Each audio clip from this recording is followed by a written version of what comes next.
Hi everyone, and welcome to our first Inspire and Be Inspired session of 2023.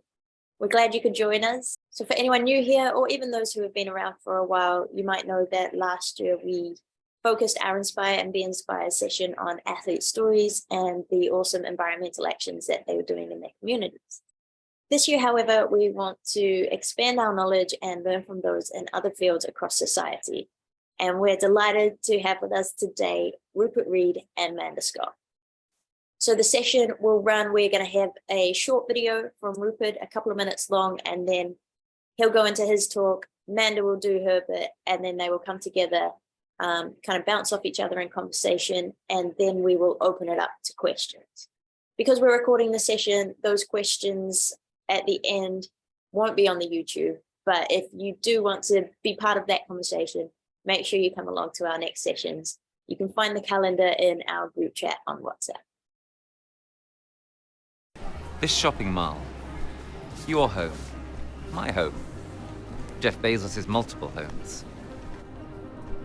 All we've created, everyone we love, everyone yet to be born. London, Paris, New York, Melbourne, Mecca, Mumbai, everywhere and everyone is now on the climate front line. We've put too much pressure on the living systems on which we depend. The house of cards is starting to fall. And so, like so many before it, our civilization is unraveling. Yes, we could have prevented this had we acted decisively decades ago. And no doubt the reasons why we didn't will be debated in future by students and law courts, if there are any. What we can still control, to an extent, is how hard the landing is. How many people survive? How many other species get taken out? What parts of the globe remain habitable? If we dare, do we dare to accept that we, the most intelligent species ever to have evolved, have made the most colossal mistake in all geological time? Do we dare to turn and face the unimaginable horror as it overwhelms our friends and neighbors here and abroad, and maybe, of course, ourselves? I think we do. I think we can decide to put our energies, our intelligence, and our famous human spirit into ensuring that the ending of this civilization is as transformational as possible. Let's save as many people. Let's restore as many habitats. Let's rebuild what's worth rebuilding. And while we're doing so, let's collectively rethink what it's all about, so that if we get another chance, we can do things much, much better. Ashes are now inevitable. What grows out of them?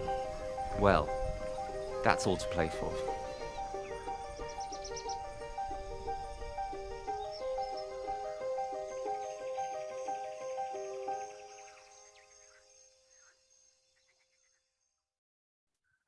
Well, look, thanks everyone for coming this evening. I don't have very long, so I'm just going to plunge in. I'm not going to try to explain all about the situation that we're in. You wouldn't be here if you didn't know already that it's pretty grim. But I do want to just say very briefly, to echo my friend and colleague David Wallace-Wells, that unless you've been studying it closer, then however bad you think it is, it's probably worse than that. I teach at the University of East Anglia alongside some of the world's leading climate scientists, and it's important to understand that what they put in their papers and what is the basis of the IPCC process is what they can prove. And when you get to talk to them on a one-to-one basis, maybe over a beer, as I do, what they will invariably tell you is that they think the situation is significantly worse than what they can prove, and they fear it's significantly worse than what they can prove. And that's the brutal reality of our situation in a nutshell. So one initial point I want to make to anyone kind of thinking on the basis of this evening's session about how to go away and communicate about this is, please don't just stay in optimistic mode about this. If you just stay in the mode of, we can do this, everything's going to be fine, you'll lose people, partly because a lot of people know that things are actually worse than that, and you'll be misleading people. You'll be lying to people, to put it bluntly. There is huge power in being honest about how dire the situation is. And that is a key part of the success of the radical flank of the environmental movement in the last few years, the authentic naming of the truth about how bad the situation is. I want to give you a little parallel from fiction, which many of you will be aware of. Legolas in The Lord of the Rings, when Gandalf falls in Moria, and Legolas the elf is asked by the hobbits, tell us what these songs are that your elf brethren are singing after hearing this news. And Legolas replies to them, I have not the heart to tell you. I have not the heart to tell you what's in those songs. It's so sad. And that's the situation that we're in. It's very hard for those of us who understand just how grim the situation is, even to sum up the heart to tell other people how bad it is. But that's what we have to try to do. And so however bad you hear it is from scientists or whoever, you should assume that it is probably actually worse. What's the answer to this? What's the response? How do we deal with that grim reality? So I want to suggest that there are two overwhelmingly significant and powerful things that we can do in response to that reality. The first is to really imagine it. I mean, to imagine, to actually see, to place before each other as a set of scenarios, how the future will play out on a business as usual type scenario. What it will be like if we don't, in some as yet unachieved way, get our acts together. And we need to imagine it as it could be if we move to transformatively adapt, if we really take in how bad it is and really respond in full strength to that badness. And that, in a nutshell, as I understand it, is the essence of the project that Manda will enunciate for you in her talk in 10 minutes, 20 minutes time. To really imagine how we can get through what is coming in the best way possible, which is an enormously challenging and an enormously exciting undertaking. So that's the first thing we need to do. We need to find the strength to face the situation and to imagine it as it will be, as it could be, as it unfolds in the future. And how it will be will depend upon what we do. So this is about giving ourselves agency in the very difficult situation that we're in, to evoke together now the best possible future that we can, which can in many ways still be incredibly good. The second thing we have to do is more directly to move to change it en masse, to move to change the situation, to move to change the scenario, to nudge it from that business as usual path into a path of transformation. And that's where what I call the moderate flank comes in, the new moderate flank that we need to build. The radical flank in 2019, I'm talking about Greta Thunberg, Extinction Rebellion, and so forth, punched a hole in complacency and gave us a new way of understanding our situation and gave us a sense of its full seriousness. But the radical flank by itself is not capable of transforming that situation. We need millions, tens of millions, we need hundreds of millions of people to get active in ways that they have not yet done in order to start to change it from the ground up. And that requires a new mass moderate flank in which millions of us will find our power, millions of us who are unwilling or unable to lie down in the street or who want to do something more positive. Millions of us will find what is it that is ours to do. So that is a key question to ask yourself. What is it that is yours to do? How can you be in most service at this epochal, terrible, and wonderful moment in human history? So I'm going to make a few suggestions on that front, suggestions which I think are open to pretty much everybody. The first suggestion is organize. Organize where you are. What do I mean by where you are? Well, it could be physically where you live, or it could be something different. It could be your profession. It could be, for example, your sport. For many people, organizing those who are around them in their professional or laboring capacity is the most powerful thing that they can do. Because, well, for quite a long time now in a lot of the world, it hasn't really been done. Of course, there are trades unions. Of course, they are in many cases doing good things, in many other cases not so good things. They are waking up gradually and slowly to the environmental and climate emergency. What we need to do is, through them and through other means, through civic associations in professions, in sports, whatever it might be, through groups of people getting together who recognize the seriousness of this situation, to organize together in the light of it, to start to co-create the changes that we need to see. This includes in businesses, crucially. Or maybe what yours is to do is to use your money wisely. There are probably 1 or 2 people listening to this who have a lot more money than the rest of us. Maybe that money could be used really significantly to make a difference. That might be through giving to some wise and smart part of the radical flank. It might be through giving to some wise and smart part of the moderate flank.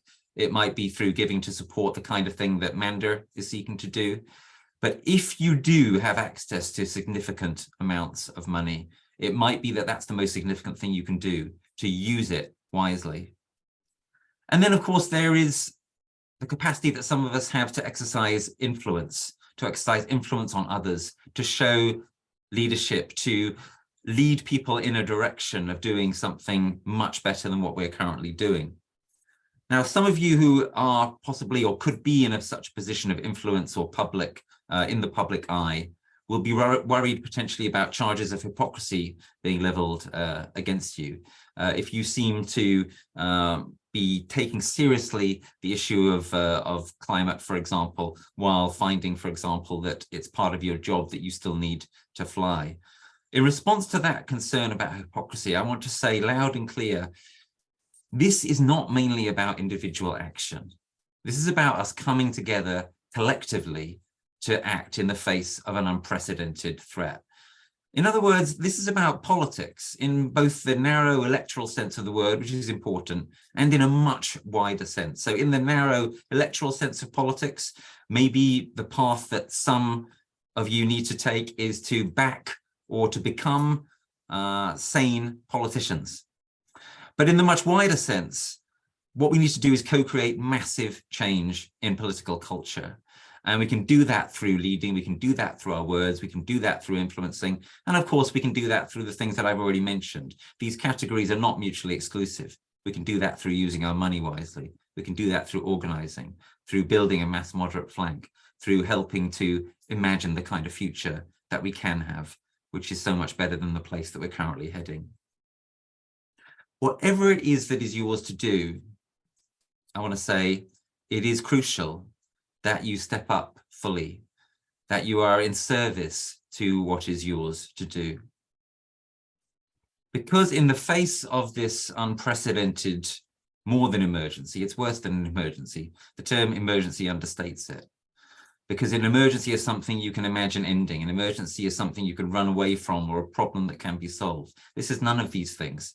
This is a new permanent condition that will define all of our lives. It will define them more and more as our lives go on. The only question that, for example, our children will have in relation to this more than emergency is, what did you do while you had a chance to really do something? When you had some opportunity to exercise leverage, what did you do? What did you heroically originally organize? What did you do with your money and resources? What did you do with your voice and your influence? Tell me that at least one of those things you put to use to the absolute maximum. It's the question of legacy.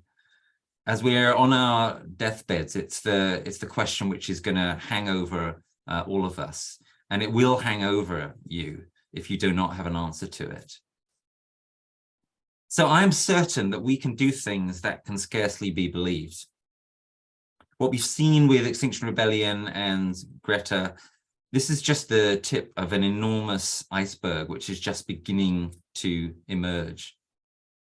We will do these things when we face reality, when we face up to how bad the situation actually is, when we dare to do that, to look it in the eye together and to respond accordingly on the basis of the facts and on the basis of our feelings and on the basis of our imaginations. That's what I wanted to say. Before I hand over to Amanda, I'm just going to say, if you want to know more, do have a look at one of my books. For example, this one, my newest book, Do You Want to Know the Truth? The Surprising Rewards of Climate Honesty. I'll put a link to it in the chat. Basic idea of this book is actually facing up to the truth is so much better than the alternative, and is exactly what we need to do if we are going to be in any position to save ourselves through what is coming. Thanks for listening, and Manda, over to you, I believe. Thank you. Am I unmuted? Can you hear me? Yep, excellent. Good. Thank you, and thank you, Rupert. Yes, to all of that. So what I would like to do at the start is to lead a very brief meditation. Usually I would take 10 or 15 minutes to do that. We have 15 minutes total. So I'm going to suggest that you don't need to be able to see us, but you need to be able to hear us. I want to chime at the start and chime at the end. So the first thing to check is that Zoom is picking up the chime. Can you hear that, guys? Give me a thumb. Super. Okay, so I'll chime at the start, chime at the end. We haven't started yet. Please feel free to switch your videos off if you want to not feel you're being looked at during this. We're not going to take a huge amount of time, but I want you to be able to focus. Okay, here we go.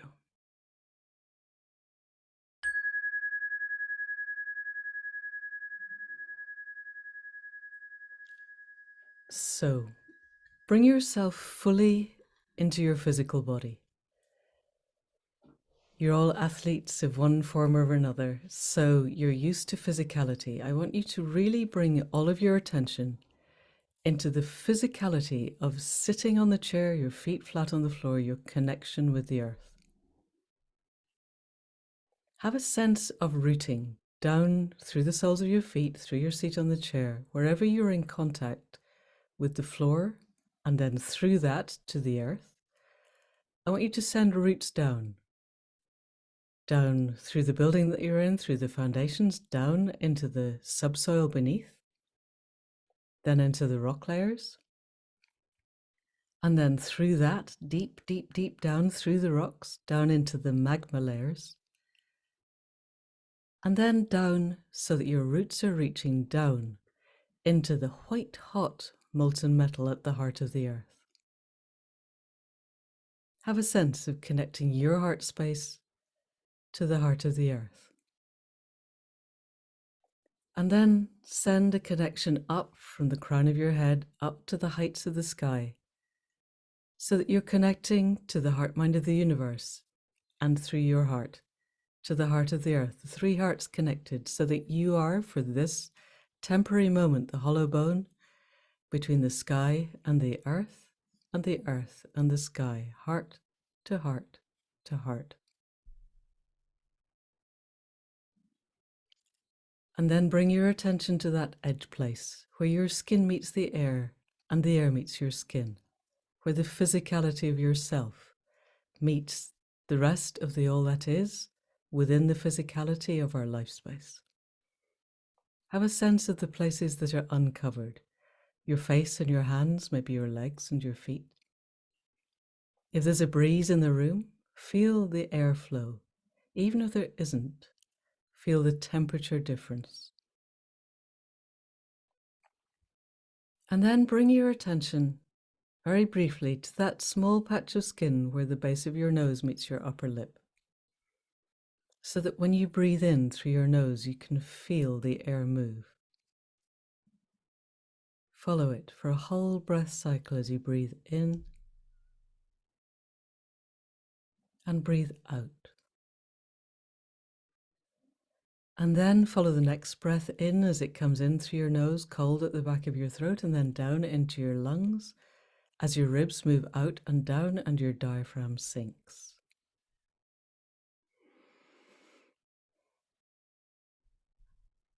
And with that breath, bring your awareness to your heart space. If it helps to put the heel of one hand or your extended fingers onto your sternum to feel your heart space, then do that. Feel into your heart and be aware of the physicality of this space, but also of the feelingness of this space.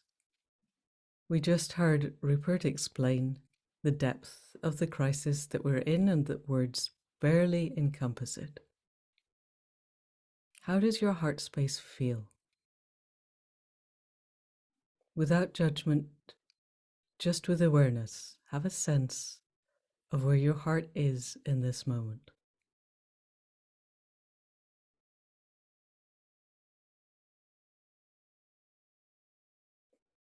And then I want us all to extend forward 15 years. We're joining again on another Zoom. And in the intervening time, the whole of our culture, of our civilization, the whole of humanity has made the best decisions we could possibly make. And without letting your head mind begin to address what those decisions might be, we have come to a place where the generations that come after us, our children, our children's children, their grandchildren, 7 generations hence, are going to look back at us and say of this time, of this decade, yes, they left it way, way too late. And yes, they made some really spectacular errors along the way. But actually, when it really mattered, they got together, they had the ideas and the creativity and the drive and the focus and the resilience and the grit. And they made the decisions that mattered, and we are here because of those decisions. We are here in lives where we wake up every morning in a world in balance. We wake up to lives that flourish. We wake up to lives that are worth living and have meaning and purpose and a sense of belonging and a sense of connection. We have agency, and we live in a world where we know our place. And if those generations, 7 generations from now, are going to say that of us, 15 years from now, as we open the gates, as we stand on the threshold of that, how does your heart space feel in this time? Knowing that we've done the best we could, knowing that we brought the best of ourselves to the table, all of us, knowing that we brought the whole of human creativity into play, and we created the stories that would carry us forward. How does your heart space feel now?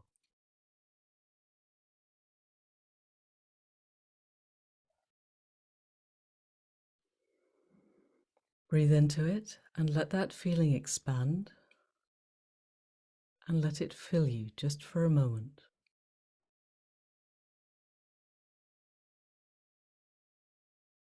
We live on the edge of possibility. So many things are possible, so many futures are possible, and each of us gets to choose how we bring ourselves to the table and the visions that we carry forward. And we go with what feels best if we're given the chance.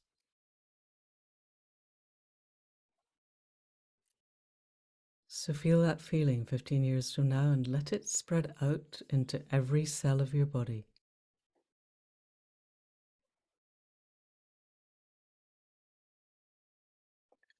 Let it be a beacon towards which you could run.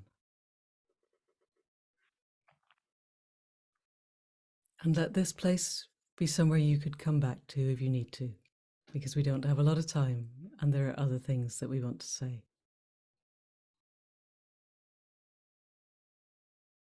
So thank your future self for the sense that it's given you.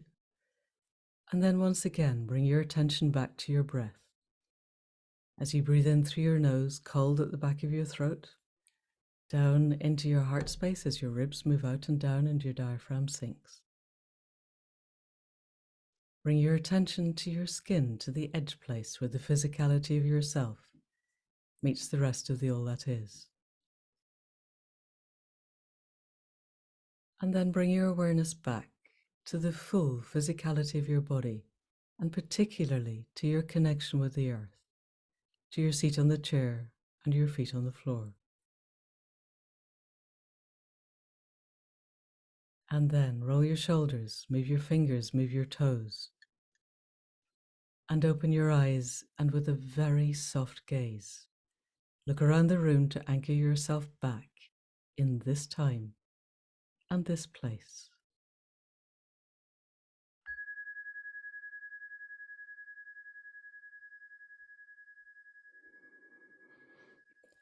And if there was a sense of a feeling from that future self that you want to write down, I would encourage you to write that down now, just to remind yourself, so that as we move forward, you still got that there as an anchor to come back to.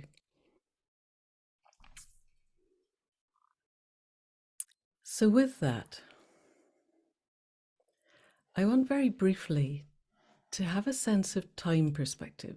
And there are two ways of looking at the time that we're in now that I've found interesting and stimulating, and that have helped me to get a sense of perspective. And the first one is that you put one finger on your nose and you stretch the other finger out as far as you can, the other hand out. And that used to be the measure of a yard, that the king in whatever, Britain, that in England particularly, that was a yard. And so the height of the king defined the yard. So from Henry VI to Henry VIII to Edward VI was quite a difference in yards. But anyway, if we also considered that to be the entirety of time since the universe, since the Big Bang to now, all that way. And then you were to take a nail file and do one sweep across the middle finger of your outstretched hand, you have just wiped out the entirety of human existence. So we're actually quite short. We haven't been around for a very long time.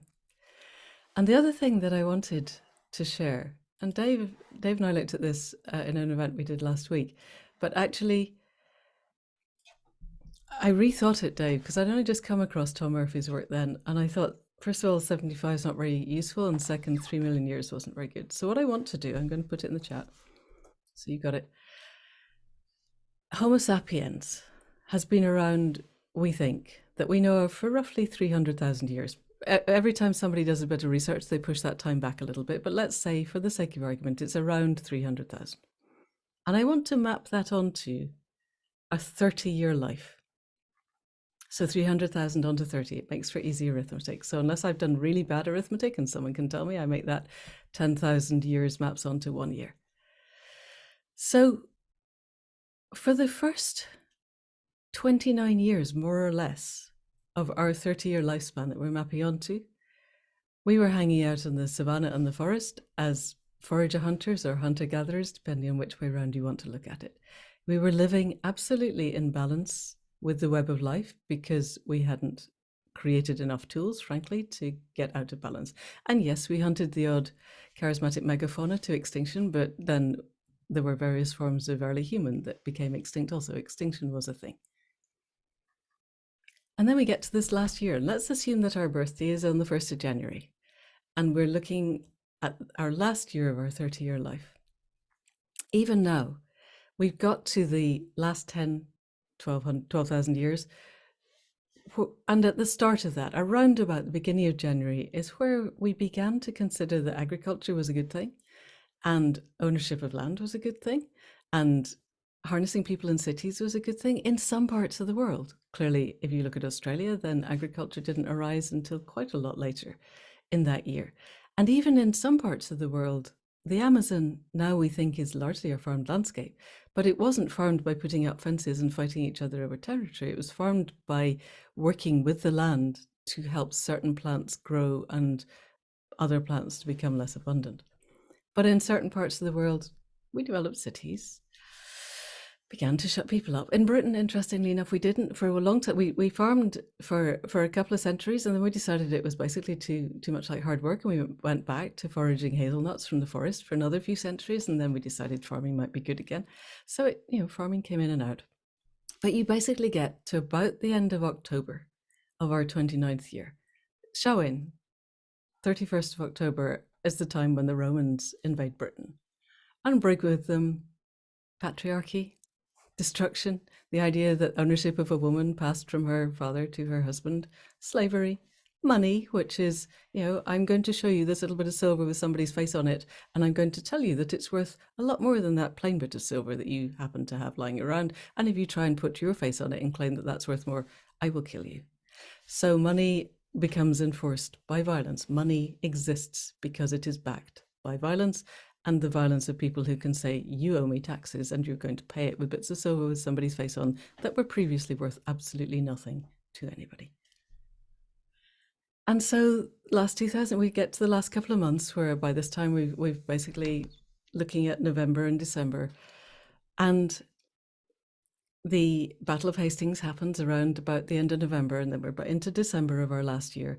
And somewhere around the 12th, 13th of the month, we invade the Americas and begin the genocide of the Americas. And somewhere around the 15th, 16th, we begin to get something that we call the Enlightenment, which tells us that we can do everything just with our heads. And somewhere around the 28th, we discover the source of ancient sunlight.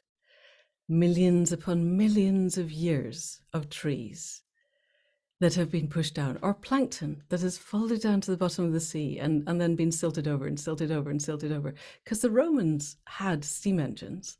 It's just they only had wood to make them go. And so all they did with them was create rather clever little machines where you would go in and put a coin in a slot, and the magic would then tell your future for you and give you a little tablet that told you what was going to happen. And actually for the rest of the world, slaves were easier and better because wood and steam engines didn't really work. It wasn't until we got fossilized sunlight, fossilized trees, that we began really to create the world that we're in. And that was around about the 28th, 29th of December. And it's only 50% of the fossil fuels that humanity has ever burned have been burned since 1990. So that's really, we've only really been going on this complete bender since the 31st of December of this 30-year cycle. And I offer that because it helps me to understand that who we have been and who we can become is not this. Because we have actually been living human lifespans over this 300,000 years, we've got used to the idea that this is how the world is. We've had this blip of fossilized ancient sunlight that we've used up in this euphoric party to which some people were not invited, frankly. And now the party's over and we're going to have to start clearing up. And the people who didn't get to come still want to have a party, and we're going, no, you can't, sorry guys. And we've got to the point, another useful factoid that I think is we use 19 terawatts rolling. At any point on the planet, we're using 19 terawatts of power. And we're not using it evenly. People in Western countries use roughly 15,000 kilowatt hours per annum. Someone in the Yemen uses about 19 kilowatt hours per annum. And somebody in the Gaza Strip, where the Israelis are switching the power off, uses about 0.1 kilowatt hours per annum. So the use of power is not even. But the thing that I really want to get across, I'll stop fairly soon, is it's not just about the power. The problem is not the climate emergency. The problem is not even the ecological emergency. The problem isn't necessarily that the oceans are going to die by 2045 if we don't stop the acidification and the microplastics and the toxic runoff from industrial agriculture.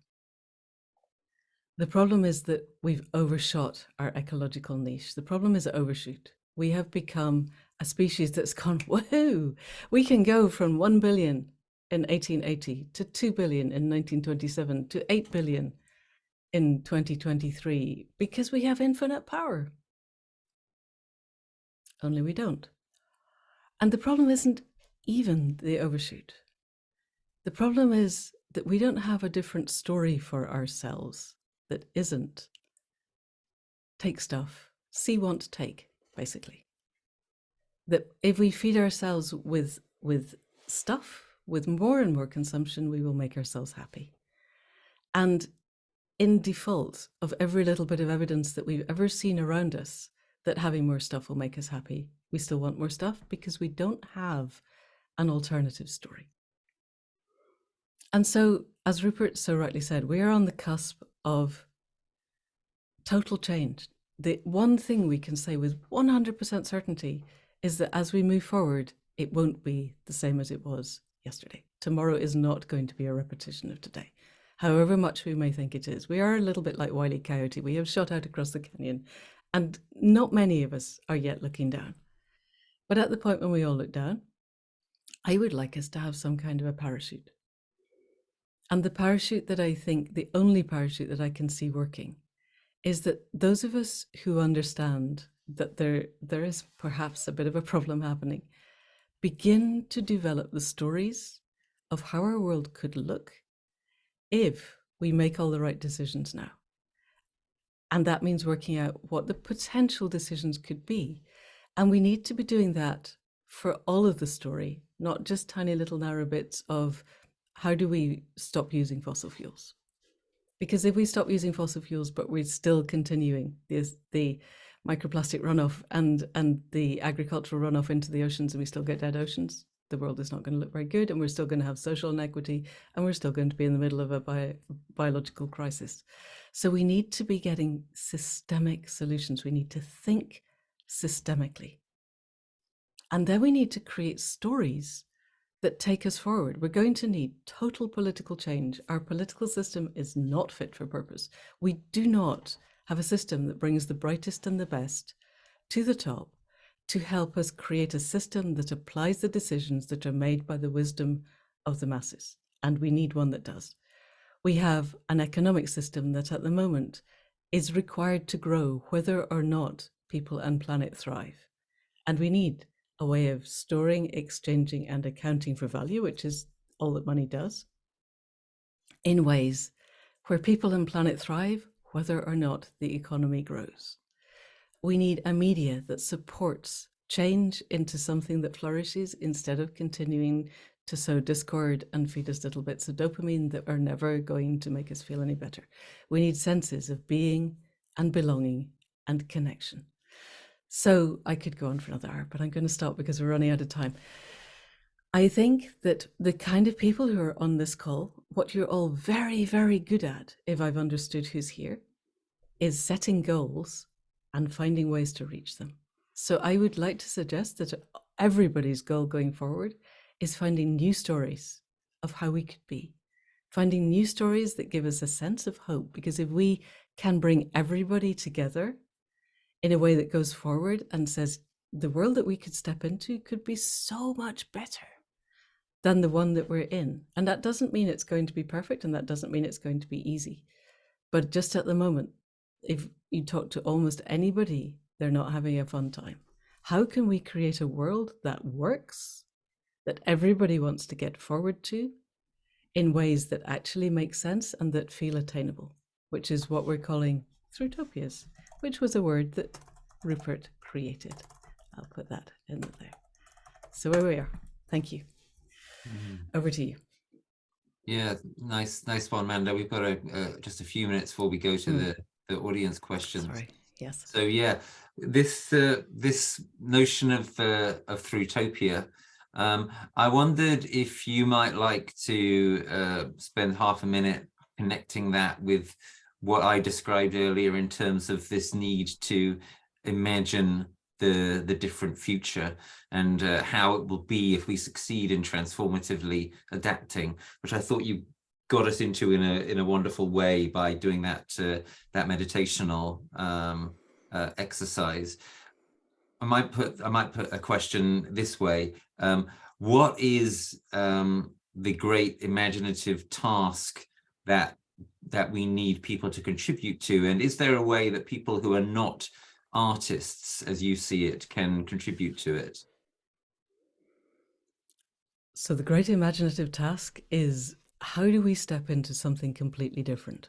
And artists, writers, filmmakers, poets, songwriters, anyone who can frankly put any idea out there in any way. The conversations that we have in the queue at the supermarket now, I think, yeah. are as important as the blogs that we write or the TikTok videos that we make or anything else that we do. The key thing is that we stop believing that we can carry on with business as usual, which you said very eloquently, and start imagining how could the world be if we actually wanted to be in a way where humanity fitted in to the rest of the web of life in a way that actually worked, because we cannot keep the extractive, consumptive, destructive model that we have just now. So if we let go of that, I think the imaginative bit that all of us need to do is to let go of assuming that we can continue to do all the things that we thought we were going to do. Yeah. And instead, just extend our imagination and talk to other people. We need, I think, a whole media. Anyone who really wants something to do, I would start. We need a media ecosystem that wholeheartedly supports the peaceful transition to a regenerative future. How do we achieve that? We achieve it by talking to the people in the media. So just holding conversations, I think, is the big thing we could do. And then stop buying dystopias. Yes. Where we go is where we think. No more dystopias. Go. So in terms of the point about the conversations in the shopping queue, I guess the way I hear that is that for some people, the way they can really contribute is through transforming their neighborhood, or it might be through transforming their extended family. And a lot of this has to do with stories. So this is about finding the work that's yours to do. In the emerging moderate flank, we call this class of activities, if you will, community climate action. And in terms of the point about imagination, a nice way of summing up what we've both been saying on that front is that one of the things which is so fundamentally wrong with our society as it is right now is it suffers from a great paucity of imagination. People are quite good at imagining unrealistic dystopias. I think they're not very good at imagining realistic dystopias, and they're absolutely terrible at imagining a future which could actually be better as we get through the very tough times that are coming, because there are so many ways in which these times could be better. For instance, the overarching thing, which is so important in my view, is that it's going to give people meaning. What's coming, the struggle that's coming is going to give so many people who lack it a sense of meaning. Yes, absolutely. Mickey Kashtan says that the existing system is designed to create separation, scarcity, and powerlessness. And Rob Hopkins says capitalism is a disimagination machine. And all of the neuroscience that we understand is that when you're in sympathetic overload, your capacity to think creatively is very narrowed because you're in survival mode, that you need to be in parasympathetic balance before you can really exert your creativity. And the whole of the capitalist machine is designed to push us into constant stress so that we're not thinking creatively. So finding ways to come into ourselves and have that sense of being and belonging and agency and connection. I think your idea of community, I suggest there are communities of place where we can exert, there are communities of purpose, and there are communities of passion. And that those three sets of communities, place, purpose, passion, are the places where we can begin to just ask people, what do you really want from your life? A meme came around on Facebook that I first saw 5 years ago, and it said, you were not born just to pay bills and die. Nobody thinks that they were. But that's what our machine makes us do. So I'm guessing within the moderate flank, you guys have, I love the community climate action. How would you have people begin to organize? Have you got ideas of how organization works? We do. I'll just say something very briefly on that, and then we need to go to the audience. So it's what we're talking about is like the kind of thing that transition towns have been doing for a while. There's a couple of main differences. One is that we think it is critical to seek to involve as much of the community as possible, to lower barriers to entry, to make sure, for example, that the way you're self-presenting is not felt by conservative-leaning people as being a sign that they're not welcome, to try to reduce kind of the tribalism that so often infects what we try to do in this space. And the other big difference is that we think that in terms of the moment we've reached in history now, at the same time, we have to be open to a wider range of tactics and things that we're willing to do. So we think things like guerrilla gardening at scale, landscapes scale rewilding, pop-up allotments that we might try to defend and make into something that we actually take seriously. That these are the kinds of things that, while a lot less demanding than lying down in front of a bulldozer or whatever, are things that are stretching people. We think it might be time for that kind of range of tactics. And now we must go to the rest of you out there. What would you like to ask us or say to us in the time that remains to us this evening? Thank you so much, Rupert. And I'm going to attempt to, what's mine to do tonight is to try to chair this for 7 minutes of question time.